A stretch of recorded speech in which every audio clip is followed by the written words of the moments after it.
दोस्तों आज के इस वीडियो में मैं आपको बताने वाला हूँ कॉन्ट्रा वाउचर एंट्री के बारे में। दोस्तों कॉन्ट्रा एंट्री की ज़रूरत हमें टैली में जब पड़ती है, जब हम किसी कंपनी या किसी फर्म से या कोई ऑर्गेनाइजेशन हो उससे जो है पैसा कैश विड्रॉल कर रहे हैं या कैश हम बैंक में जमा कर रहे हैं या फिर हम बैंक टू बैंक ट्रांसफ़र कर रहे हैं। तो दोस्तों कॉन्ट्रा एंट्री में सिर्फ ये 3 कंडीशन होती हैं। नंबर 1, या हम बैंक से कैश विड्रॉल कर रहे हैं, निकाल रहे हैं, या फिर हम बैंक में कैश जमा कर रहे हैं, या फिर हम बैंक टू बैंक ट्रांसफ़र कर रहे हैं, तो ही हमें कॉन्ट्रा एंट्री की ज़रूरत पड़ती है। तो आइए अब हम आपको ये तीनों प्रैक्टिकल करके दिखाते हैं स्टेप बाय स्टेप। तो फ्रेंड्स सबसे पहले अब हम यहाँ पर लेज़र क्रिएट कर लेंगे, किसका, बैंक का।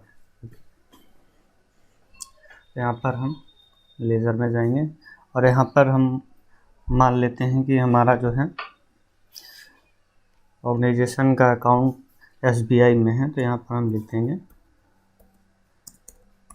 State Bank of India.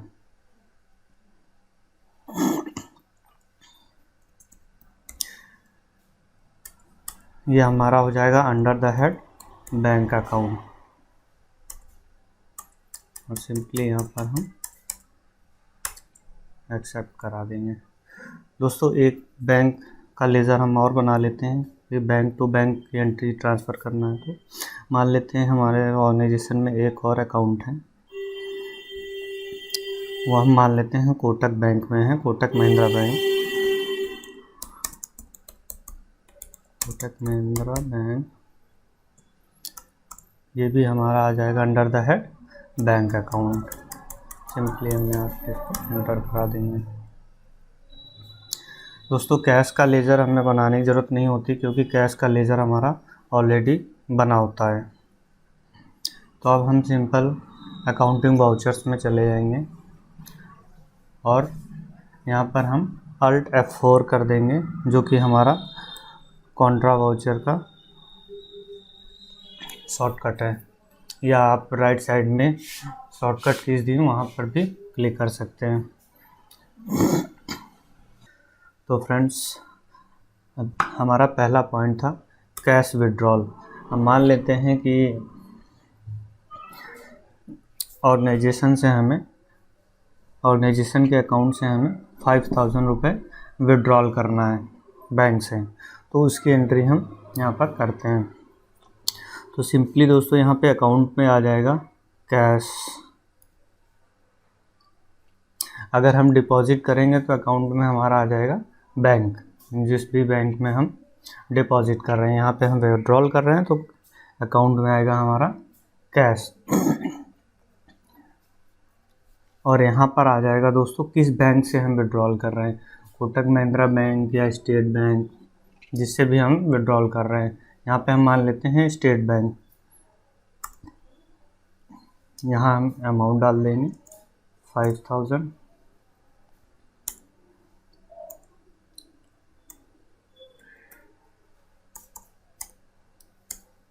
यहाँ नरेशन डाल देंगे, सिंपली हम बीइंग कैश विड्रॉल।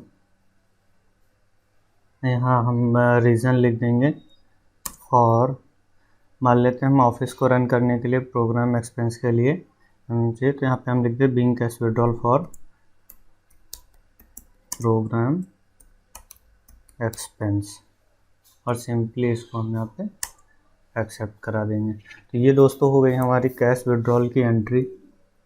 अब इसको देखने के लिए हमें बैक जाते हैं और यहाँ पर बैलेंस शीट पे चले जाएंगे, हम एंटर करेंगे, देखेंगे इधर आ जाएंगे हम कैश इन हैंड में। यहाँ कैश में हमारे पास एसेट्स में हमारे पास शो कर रहा है 5000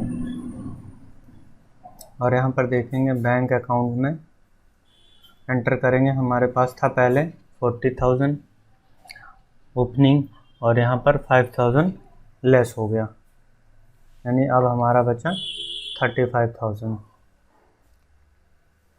तो ये था हमारा कैश विड्रॉल की एंट्री। अब हम सेकंड चलेंगे, दोस्तों कैश विड्रॉल का आप लोगों को समझ में आ गया होगा, बहुत ही सिंपल एंट्री है। अगर इसके बावजूद भी आप लोगों को कोई भी डाउट हो तो कमेंट बॉक्स में ज़रूर मैसेज करें, उसका रिप्लाई आपको ज़रूर मिलेगा। चलिए अब हम चलते हैं दूसरा। अब हमें क्या करना है, कैश डिपॉजिट करना है। मान लीजिए हमारे ऑर्गेनाइजेशन में कैश आया, कहीं से किसी ने डोनेशन दिया या कुछ किए, अब उसको हमें बैंक में अपने अकाउंट में डिपॉजिट करना है। तो अब हम उसकी एंट्री करते हैं। तो सिंपली उसके लिए हमें फिर से जो है अकाउंटिंग वाउचर्स में जाएंगे, यहाँ पर कॉन्ट्रा कर लेंगे Alt F4। और हमने जैसा कि पहले ही बताया था कि अकाउंट्स में वो आएगा, अगर हम बैंक में डिपॉजिट कर रहे हैं तो बैंक आएगा, कैश विड्रॉल कर रहे हैं तो कैश आएगा। अब हम यहाँ पर तो मान लेते हैं अब हमने जो है स्टेट बैंक ऑफ इंडिया से यहाँ पर अब हमें कैश डिपॉजिट करना है। तो यहाँ आ जाएगा हमारा कैश, कितना है जो भी अमाउंट डिपॉजिट करना है। मान लेते हैं हम ले लेते हैं 20,000, 20,000 हमारे पास कैश है जो कि हम अपने ऑर्गेनाइजेशन के बैंक में डिपॉजिट करना है। तो वो हम यहाँ पर सिंपली डिपॉजिट कर देंगे।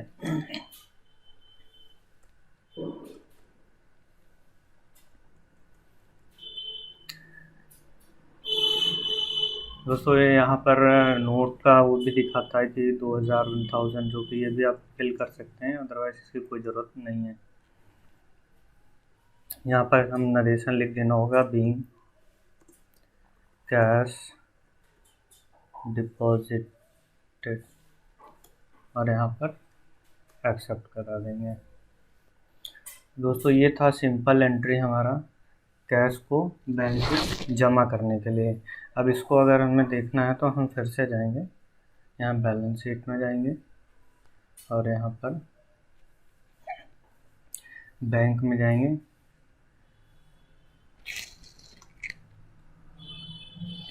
अब बैंक में आप देख सकते हैं पहले 40 था, फिर हमने 5 विड्रॉल किया, 35 हुआ, फिर जो है 20,000 यहाँ पर डिपॉजिट किया कैश, तो यहाँ पर हो गया हमारा 55,000।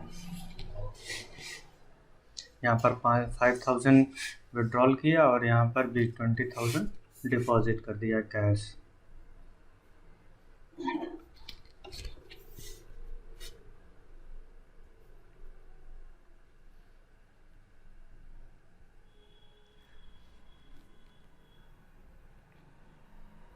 दोस्तों ये वाली एंट्री भी आप लोगों को समझ में आ गई होगी, बहुत इजी है। अब हम चलते हैं थर्ड और लास्ट, जो कि कॉन्ट्रा एंट्री में होती है। वो है हमारा बैंक टू बैंक ट्रांसफ़र। मान लेते हैं कि हमारे ऑर्गेनाइजेशन या कंपनी में जो है 2 अकाउंट खुले हुए हैं, जनरली सभी में होते हैं। तो हमें एक बैंक से दूसरे बैंक में पैसा ट्रांसफ़र करना है, तो उसकी एंट्री अब हम चलते हैं सिंपल। फिर हमें अकाउंटिंग वाउचर्स में जाएंगे और फ्रेंड्स अकाउंट्स में वो आएगा, वहाँ पे वो बैंक आएगा जिस अकाउंट में पैसा जमा होना है, यानी जिस अकाउंट में पैसा आएगा वो हमारा आ जाएगा अकाउंट में। अब हम मान लेते हैं हम स्टेट बैंक से पैसा भेजते हैं कोटक बैंक में, तो यहाँ पर हमारा अकाउंट्स में आ जाएगा क्या, कोटक बैंक, क्योंकि कोटक बैंक में पैसा आएगा। तो यहाँ पर हम सिंपली कोटक महिंद्रा बैंक कर लेंगे और यहाँ पर हमारा आ जाएगा स्टेट बैंक, क्योंकि हम स्टेट बैंक से पैसा कोटक में भेजेंगे। अब यहाँ से हम मान लेते हैं हम कोटक में भेजते हैं 35,000 हमें ट्रांसफ़र करना है, कहाँ से, स्टेट बैंक से कोटक बैंक में। यहाँ पर हम कर लेंगे, अगर ऑनलाइन खुद भेजते हैं तो ई फंड ट्रांसफ़र या चेक द्वारा तो चेक कर लेंगे, यहाँ डिटेल भी भर सकते हैं। और यहाँ पर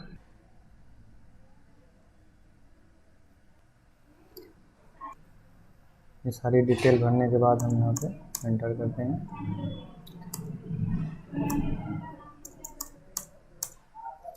और यहाँ पर हम नरेशन सिंपली डाल देंगे, being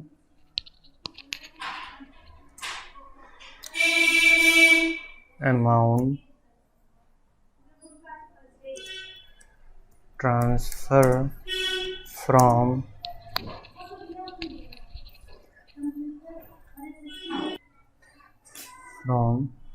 state Bank of India to किस बैंक में, कोटक बैंक में। क्या है, कोटक बैंक। और यहाँ पर कुछ नहीं करना दोस्तों, सिर्फ सिंपल एक्सेप्ट करा देंगे और ये हो गई हमारे बैंक टू बैंक ट्रांसफ़र की भी एंट्री। बहुत ही ईजी है फ्रेंड्स। कॉन्ट्रा एंट्री में इससे बाहर का कुछ भी नहीं है, सिर्फ और सिर्फ ये 3 है, आप ये 3 रट लीजिए। इसके अलावा और कुछ भी इसमें अलग से नहीं आता है। पहला था हमारा कैश विड्रॉल, अगर हम बैंक से कैश निकालते हैं तो है। दूसरा है हमारा बैंक में डिपॉजिट करते हैं। और तीसरा है हमारा बैंक टू बैंक ट्रांसफ़र। इस 3 एंट्री के अलावा कॉन्ट्रा में और कुछ भी नहीं है। इसके अलावा भी फ्रेंड्स अगर आपको कहीं भी कोई कन्फ्यूज़न है तो आप हमें कमेंट बॉक्स में कमेंट कर सकते हैं। आई होप आप सभी लोगों को समझ में आया होगा। अगर कोई भी कन्फ्यूज़न हो तो ज़रूर शेयर करें, और अगर आपको समझ में आया हो तो चैनल को सपोर्ट करें और सब्सक्राइब करें। मिलते हैं एक नेक्स्ट वीडियो में, तब तक के लिए नमस्कार।